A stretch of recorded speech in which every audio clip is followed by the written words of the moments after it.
You're watching SA Today. Well, the African Union Heads of State Summit is in its second and last day. The leaders continue discussing issues that they want to reform in the organization to make it stronger and more people-centered.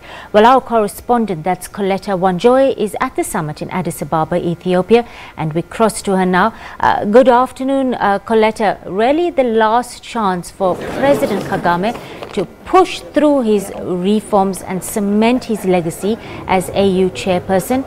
How productive was he? Just take us through some of the key decisions that were taken.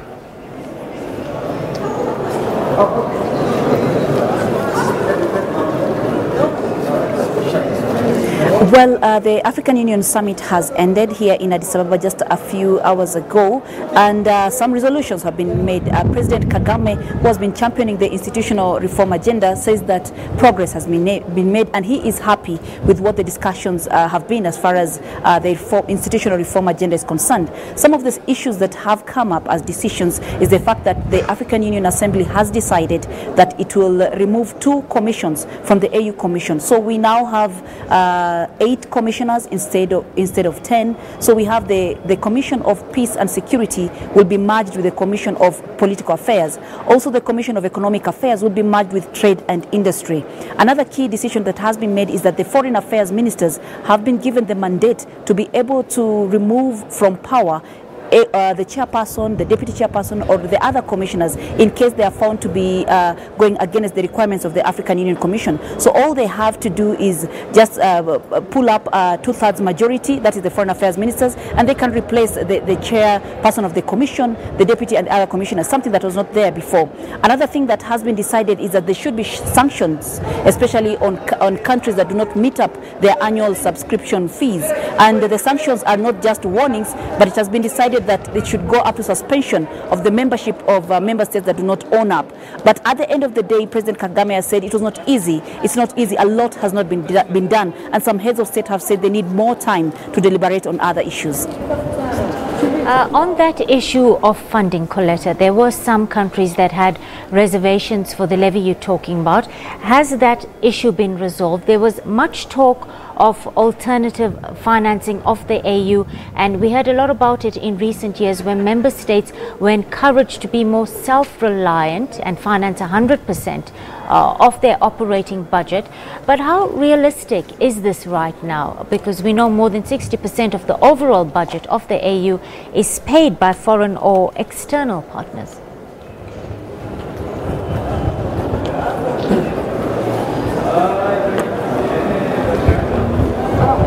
Well, that has been a sticking issue because we know some member states say they cannot afford to pay promptly because of economic issues and all that. However, the summit has decided that each member state be allowed to pay depending on how much they can pay, the frequency of payment they can, and their ability in terms of economic power. So there is no push or a bar that has been given as to how much it should pay. People have been told that they can pay what they're supposed to pay depending on their economic power. But at the end of the day, the champion of the institutional reforms, President Kagame, says some member states just raise issues because they just want to raise them. However, Africa must move. We cannot keep waiting for other heads of state or other member states that feel they should take their time. So he said it is really tasking because you have 55 member states, each of them with issues, but things have to happen. And on the issue of financing, already we know that the AU has launched the African Union Peace Fund, which they say it must be financed by the African Union member states.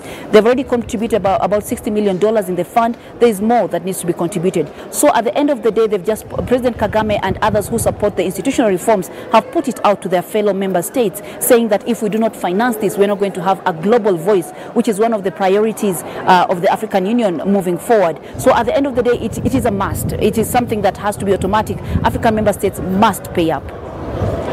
Just on the point of NEPAD, Coletta, we understand that some leaders set up a commission to oversee the transformation of the organization.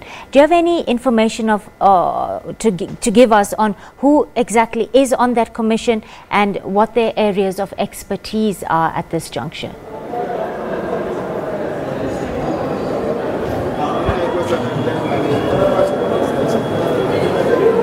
Well, at the moment, the decision that has been made on NEPAD is for it to transform to the African Union Development Agency with a mandate, a clear mandate to coordinate and be the technical arm of the African Union and not to compete with the African Union. So a board will be set up, a committee will be set up, which is going to be announced in due course. And of course, Mr. Mayaki, who has been the head of the NEPAD, will continue being there, plus other members who will be giving advisory issues to NEPAD so that it can change to the African Union Development Agency. So at the end of the day, we're going to see a list of people, people with expertise within the African continent being put out. A list will be given in due course from the African, after the African Assembly, AU Assembly has decided, and we shall see them working towards making NEPAD much stronger in its technical issues as the AU Development Agency and doing more of coordination for the AU. So we're waiting for that list. It should be coming. It should be up in the next few days as the communique comes out from the AU Assembly.